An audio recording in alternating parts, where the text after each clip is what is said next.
Ano naman ang mainit na balita mula sa mundo ng politika, hindi matitinag Senator Marcoleta sa kampanya laban sa korupsyon. Sa kabila ng kaluwat ka ng batikos, muling iginiit ng senador na hindi siya uurong sa laban para tuluyang mapanagot ng mga tiwaling opisyal na patuloy umanong ng aabuso sa pondo ng bayan. Sa isang talumpati, mariing sinabi ni Marcoleta na panahon na para mailantad ang lahat ng katulian gaano man ito kalaki o kataas ang sangkot. Samantala, kumpirmado na nagsimula ng isang malawakang investigasyon na pinamumunuan ng korte. Batay sa impormasyon, iniisa-isa sa umano mga mahistrado at investigador ang mga dokumento, kontrata at proyekto na matagal nang inuulan ng isyu ng anomalya. Ang hakbang na ito ay nakikitang malaking pagsulong para matukoy kung sino ang dapat managot at kung ano ang tunay na lawak ng katiwalian. Ayon sa mga ulat, kabilang sa sakop ng investigasyon ng ilang ahensya ng gobyerno at mga proyektong bilyon ang halaga. Hindi rin umano ligtas ang ilang personalidad na matagal nang nababanggit sa mga ligasyon ng korupsyon dahil dito, mas lulong tumindi ang tensyon sa larangan ng politika at pamahalaan, lalo't pinaniniwala ang may mga makapangyarihang pangalan na maaaring mabunyag. Patuloy namang nananawagan si Marcoleta sa publiko na magkaisa laban sa katiwalian. Aniya, hindi lang ito laban ng isang senador, kundi laban ng sambayanan upang tiyakin na ang buwis ng mamamayan ay napupunta sa tama at makatarungang paggamit. Sa pagpapatuloy ng investigasyon ng korte, marami ang umaasa na sa lakas ay mabubuwag na ang mga sindikatong matagal nang nagpapahirap sa bayan. At yan nga ang mga balitang ating pagkakatutukan, at kung bago ka pa lamang sa aking channel ay huwag kakalimutang mag-like, share and subscribe para updated ka sa mga bagong balita dito sa Tatak Pinas.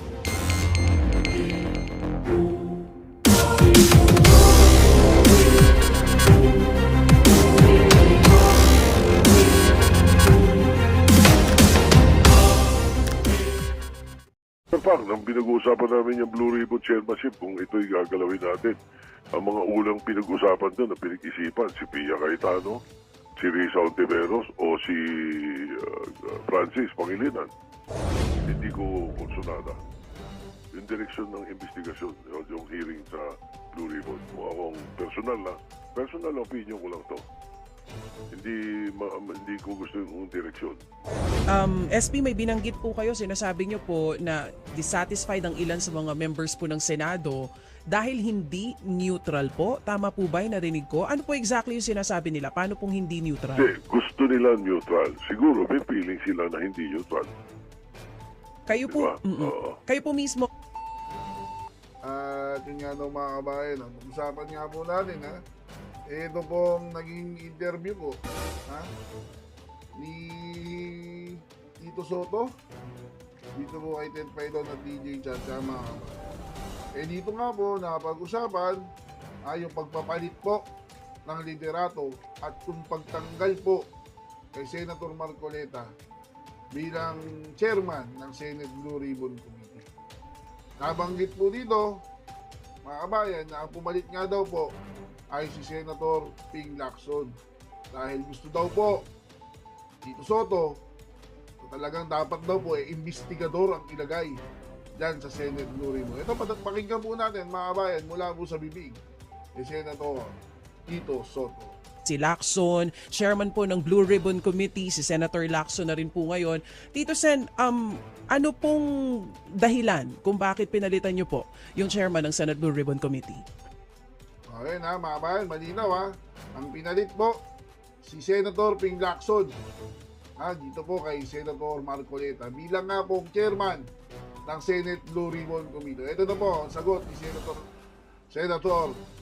Senate President Tito Soto. Pakinggan po natin.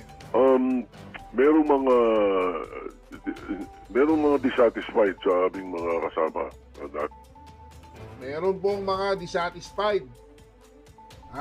Tuloy. Ko doon sa pamamaraan o sa nangyayari sa Blue Ribbon. Kaya yun ang una sa mga napag-usapan na pinakamaganda, maglagay tayo talaga ng investigador. Mga kabayan, ano pong sabi ni Senator Tito Soto? Marami daw pong dissatisfied doon sa nangyayari sa Senate Blue Ribbon Committee. Marami daw pong may ayaw, mga kabayan. Sino pong may ayaw na napapangalanan po yung mga congressman? Si Romualdez? Kasi napangalanan po si Romualdez, napangalanan po si Saldico. Kung tatanungin niyo po yung taong bayan, gusto po ng mas maraming tao yung nangyayari sa Senate Blue Ribbon Committee. Hindi katulad dun sa Kamara, sa Kongreso, na kung saan pinagtatakpan po. Diba? Ayaw imbitahin si Magalong. Ayaw imbitahin si Saldico. Ano mangyayari? Unggoy-ungguyan po ang nangyayari doon sa Kamara. Dito po sa Senado, pinangalanan na po eh. Ngayon sasabihin nyo maraming dissatisfied, maraming may ayaw. Ha? Diba? O ito, tuloy po natin. Na neutral. Yun ang ano, yun ang... Ulit ang sabi. Kaya yun ang una sa mga napag-usapan na pinakamaganda, maglagay tayo talaga ng investigador na neutral. Maglagay daw po ng investigador na neutral. Ano pong gusto nyo pong palabasin? Senator Tito Soto. Hindi po neutral si Congressman o Senator Marcoleta? Ha? Yun po ba yung gusto ninyong palabasin? Kasi sa pananalita nyo po tinabagay kalat nyo, pinipinturahan nyo po yung ginagawang pag-iimbestiga ng Senate Blue Ribbon Committee. Ha? Hindi po nagiging patas, may kinikilingan. Kaya ilalagay nyo po si Senator Ping Lacson. Alam nyo mga kabayan, wala naman pong masama kay Senator Ping. Minsan okay naman po yan, minsan hindi. Pero sa pagkakataong ito po, di ba, inilabas na nga po niya yung 67 daw na congressman na involved, pero hindi niya po mapangalanan. Bakit hindi po mapangalanan ni Senator Ping? Dati Chief PNP po yan, dapat pumatapang siya. Bakit ayaw niya pong pangalanan? Di ba? Akala natin, papangalanan na niya ayaw po niya pangalanan. Si Senator Marcoleta pa po ang nagpangalan doon sa mga congressman. Sasabihin ninyo, dapat neutral. Di ba? Dapat investigador talaga. May investigador bang ganyan, ayaw pangalanan? Baka pinoprotektahan nyo po, sir. Nagtatanong lang po, Di ba? Baka may pinoprotektahan po kayo doon sa mga napangalanan. Kasi baliktad po Ang sasabihin nyo, dapat neutral. Parang ang dating nun, ang naging bias pa, si Senator Marcoleta. Kasi pinangalanan niya. Di ba mga kabayan? Parang sablay naman po yata yung analogy niyo dun, sir. Yun ang ano, yun ang usual, karaniwan na nababanggit. As a matter of fact, nang pinag-uusapan namin yung Blue Ribbon Chairmanship, kung ito'y gagalawin natin, ang mga ulang pinag-usapan doon na pinag-isipan, si Pia Cayetano, si Risa Ontiveros, o si Francis Pangilinan. Lumalabas pala mga kabayan na napag-usapan na po at napagplanuhan na po pala. Galing po sa bibig ni Tito Soto. Napagplanuhan na po pala kung sino po yung ipapalit mo nila kay Senator Marcoleta.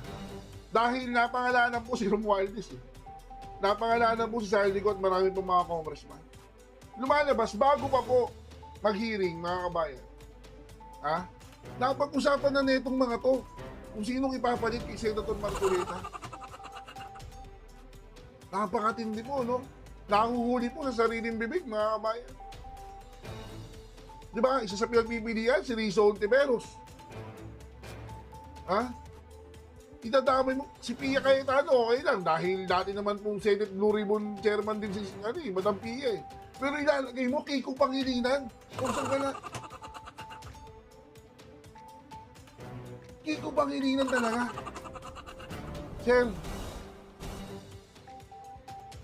Diba, mga kabayan, napakatindi. Di magiging unggoy-ungguyan yan. Mukhang unggoy na nga po. Sige ko bang ganina. Uungguyin nyo pa yung Senate Blue Ribbon Committee. Napakatindi mga kabayan. Tuloy. Gawin natin, ang mga ulang pinag-usapan doon na pinag-isipan, si Pia Cayetano, si Risa Ontiveros, o si Francis Pangilinan. Pero karamihan sa kanila, as a matter of fact, si Risa mismo, ang gusto niya si Senator Lacson At Chair, SP, may binanggit po kayo, sinasabi niyo po na dissatisfied ang ilan sa mga members po ng Senado dahil hindi neutral po. Tama po ba yung narinig ko? Ano po exactly yung sinasabi nila? Paano pong hindi neutral? Hindi, gusto nila neutral. Siguro may feeling sila na hindi neutral. Kayo po, Diba? Oo. kayo po mismo, Oh, di ba, mga bayan, malinaw. Nilinaw po. Ha? Nilinaw po na hindi daw po neutral si Senador Marcoleta. Bakit? Sino ba yung mga yan? Di ba? May pinaburan ba? Ang gusto nyo po kasi ang makulong yung mga kontraktor eh. Ang pinagdidiinan nyo po, sir. Ha? Ang pinagdidiinan nyo po yung mga kontraktor. Sir, yung mga kontraktor na po yan,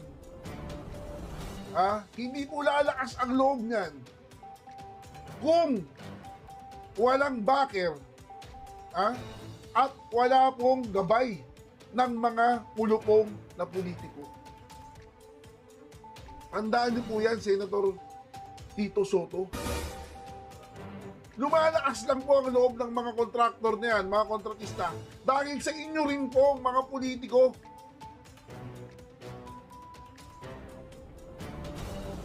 Ang mangyayari po dyan, magiging kasunod lang po yan, next na Napoles. Di ba? Si Napoles lang ang makukulong.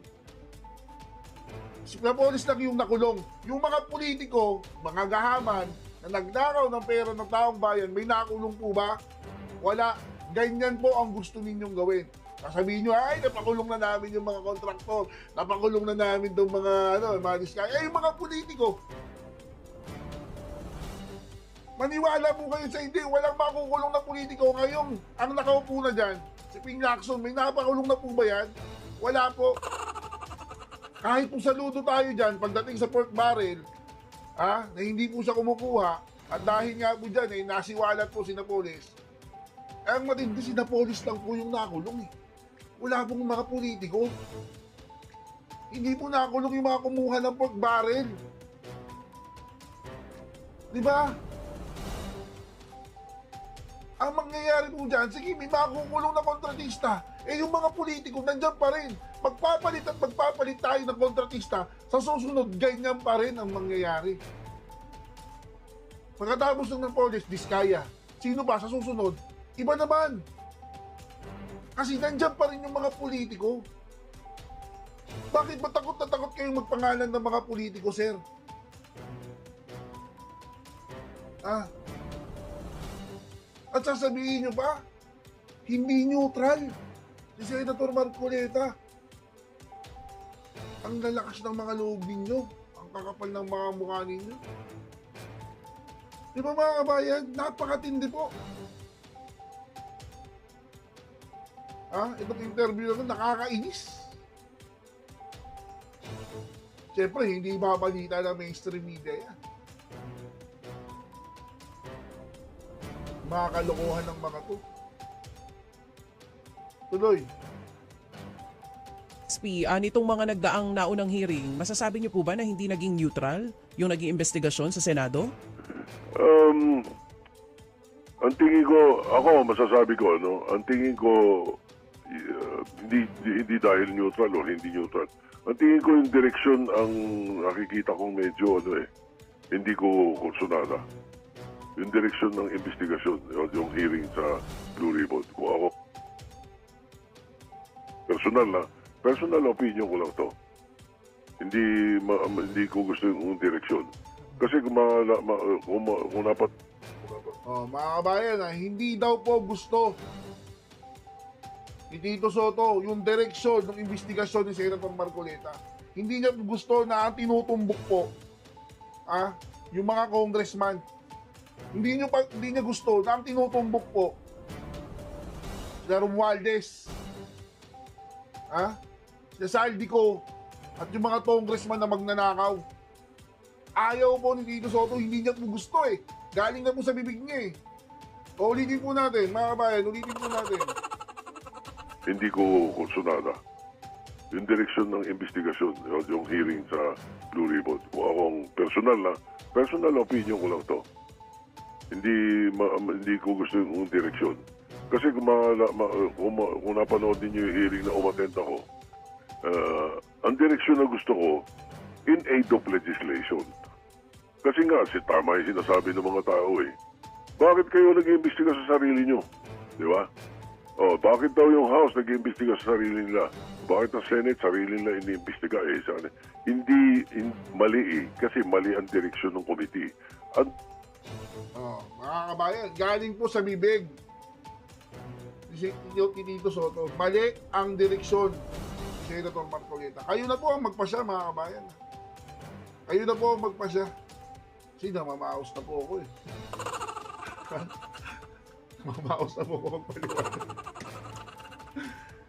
Kayo na po ang magpasya, mga kabayan. Mali daw po yung direksyon. Ang gusto po ni Tito Soto, in aid of legislation, which is, di ba, tama naman po na nag-iimbestiga para gumawa ng mga batas. Pero ang gusto po niya, walang mapanagot.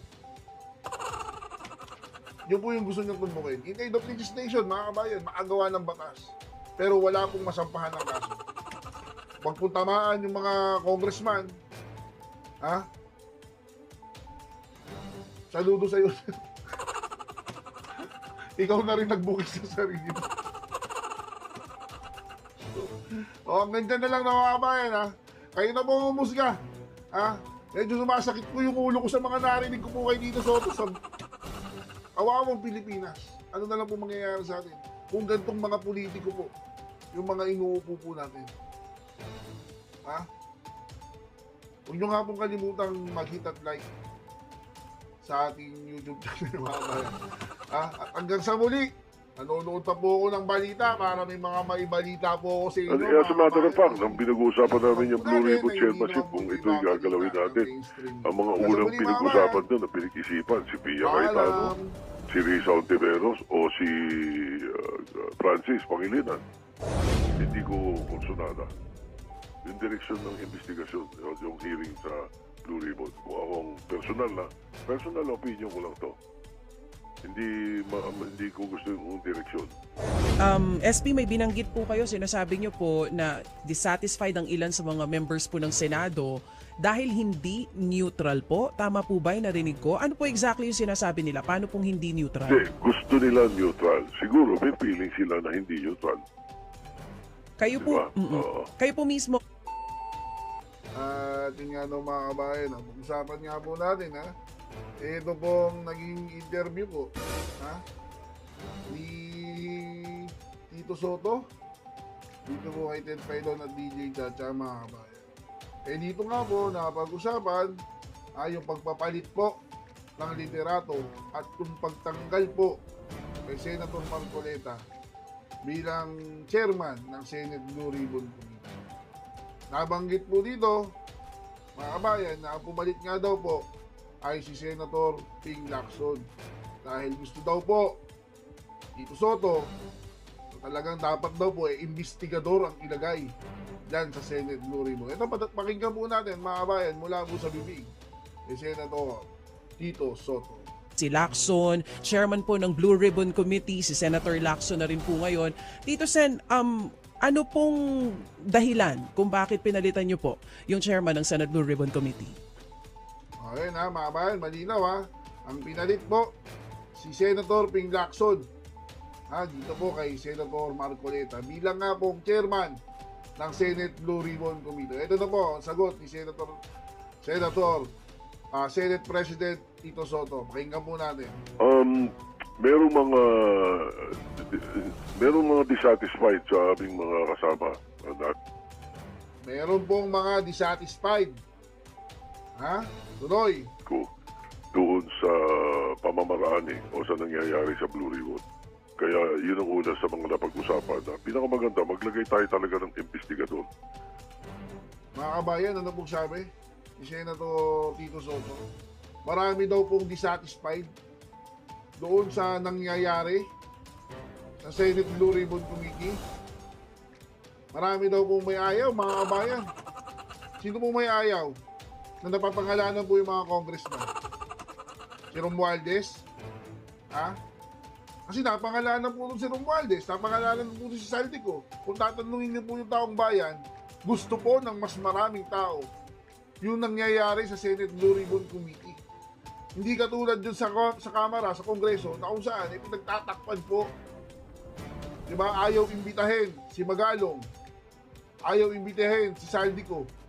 Ano mangyayari? Unggoy-ungguyan po ang nangyayari doon sa Kamara. Dito po sa Senado, pinangalanan na po eh. Ngayon sasabihin nyo maraming dissatisfied, maraming may ayaw. Ha? Diba? O ito, tuloy po natin. Na neutral. Yun ang ano, yun ang... Ulit ang sabi. Kaya yun ang una sa mga napag-usapan na pinakamaganda, maglagay tayo talaga ng investigador na neutral. Maglagay daw po ng investigador na neutral. Ano pong gusto nyo pong palabasin? Senator Tito Soto. Hindi po neutral si Congressman o Senator Marcoleta? Ha? Yun po ba yung gusto ninyong palabasin? Kasi sa pananalita nyo po tinabagay kalan nyo, pinipinturahan nyo po yung ginagawang pag-iimbestiga ng Senate Blue Ribbon Committee. Ha? Hindi po nagiging patas? May kinikilingan? Kaya ilalagay nyo po si Senator Ping Lacson? Alam nyo mga kabayan, wala naman po masama kay Senator Ping. Minsan okay naman po yan, minsan hindi. Pero sa pagkakataong ito po, di ba, inilabas na nga po niya yung 67 daw na congressman na involved, pero hindi niya po mapangalanan. Bakit hindi po mapangalanan ni Senator Ping? Dati Chief PNP po yan, dapat pumatapang siya. Bakit ayaw niya pong pangalanan? Di ba? Akala natin, pangalanan na niya ayaw po niyang pangalanan. Si Senator Marcoleta pa po ang nagpangalan doon sa mga congressman. Sasabihin ninyo, dapat neutral. Di ba? Dapat investigador talaga. May investigador bang ganyan, ayaw pangalanan? Baka pinoprotektahan nyo po, sir. Nakatanong lang po Di ba? Baka may pinoprotektahan po kayo doon sa mga napangalanan. Kasi baliktad po Ang sasabihin nyo, dapat neutral. Parang ang dating nun, ang naging bias pa, si Senator Marcoleta. Kasi pinangalanan niya. Di ba mga kabayan? Parang sablay naman po yata yung analogy nyo dun, sir. Yun ang usual, karaniwan na nababanggit. As a matter of fact, nang pinag-uusapan namin yung Blue Ribbon Chairmanship, kung ito'y gagalawin natin, ang mga ulang pinag-usapan doon na pinag-isipan, si Pia Cayetano, si Risa Ontiveros, o si Francis Pangilinan. Lumalabas pala mga kabayan na napag-usapan na po at napagplanuhan na po pala. Galing po sa bibig ni Tito Soto. Napagplanuhan na po pala kung sino po yung ipapalit po nila kay Senator Marcoleta. Dahil napangalanan po si Romualdez napangalanan po si Saldico at marami pang mga congressman. Lumalabas bago pa po mag-hearing mga kabayan. Napag-usapan na netong mga to kung sinong ipapalit kay Senator Marcoleta. Napakatindi po, no? Nahuhuli po sa sariling bibig, mga kabayan. Di ba? Isa sa pinagpipilian, si Risa Ontiveros. Itadamay mo, si Pia Cayetano, okay lang. Dahil dati naman pong Senate Blue Ribbon Chairman din si Madam Pia Pero ilalagay mo, Kiko Pangilinan. Kung saan ka na. Kiko Pangilinan talaga. Sir, diba, mga kabayan, napakatindi. Di magiging unggoy-unggoyan yan. Mukhang unggoy na nga po. Sige ko bang ganina. Uunggoyin nyo pa yung Senate Blue Ribbon Committee. Napakatindi mga kabayan. Tuloy. Gawin natin, ang mga ulang pinag-usapan doon na pinag-isipan, si Pia Cayetano, si Risa Ontiveros, o si Francis Pangilinan. Pero karamihan sa kanila, as a matter of fact, si Risa mismo, ang gusto niya si Senator Lacson At Chair, SP, may binanggit po kayo, sinasabi niyo po na dissatisfied ang ilan sa mga members po ng Senado dahil hindi neutral po. Tama po ba yung narinig ko? Ano po exactly yung sinasabi nila? Paano pong hindi neutral? Hindi, gusto nila neutral. Siguro may feeling sila na hindi neutral. Kayo po, Diba? Oo. kayo po mismo, O, di ba, mga bayan, malinaw. Nilinaw po. Ha? Nilinaw po na hindi daw po neutral si Senador Marcoleta. Bakit? Sino ba yung mga yan? Di ba? May pinaburan ba? Ang gusto nyo po kasi ang makulong yung mga kontraktor eh. Ang pinagdidiinan nyo po, sir. Ha? Ang pinagdidiinan nyo po yung mga kontraktor. Sir, yung mga kontraktor na po yan, hindi po lalakas ang loob niyan kung walang backer at wala pong gabay ng mga kulupong na politiko. Tandaan niyo po yan, Senator Tito Soto. Lumalakas lang po ang loob ng mga kontraktor na yan, mga kontratista, dahil sa inyo rin po, mga politiko.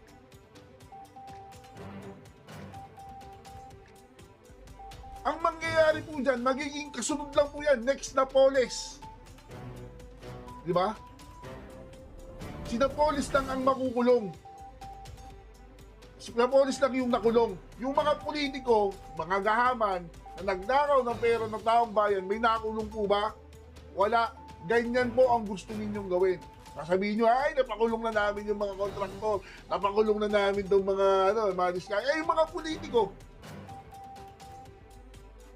maniwala po kayo sa hindi, walang makukulong na politiko. Ngayon, ang nakaupo na dyan, si Ping Lacson, may napakulong na po ba yan? Wala po. Kahit po saludo tayo dyan, pagdating sa pork barrel, na hindi po siya kumukuha, at dahil nga po dyan, nasiwalat po si Napoles, ang matindi si Napoles lang po yung nakulong. Wala pong mga politiko. Hindi po nakulong yung mga kumuha ng pork barrel. Di ba?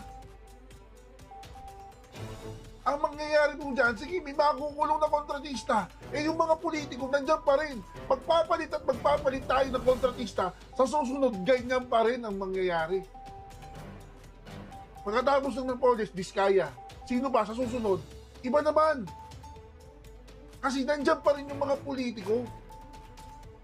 Bakit ba takot na takot kayong magpangalan ng mga politiko, sir?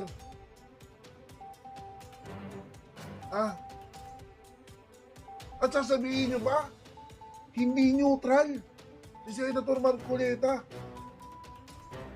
Ang lalakas ng mga loob ninyo, ang kakapal ng mga mukha ninyo.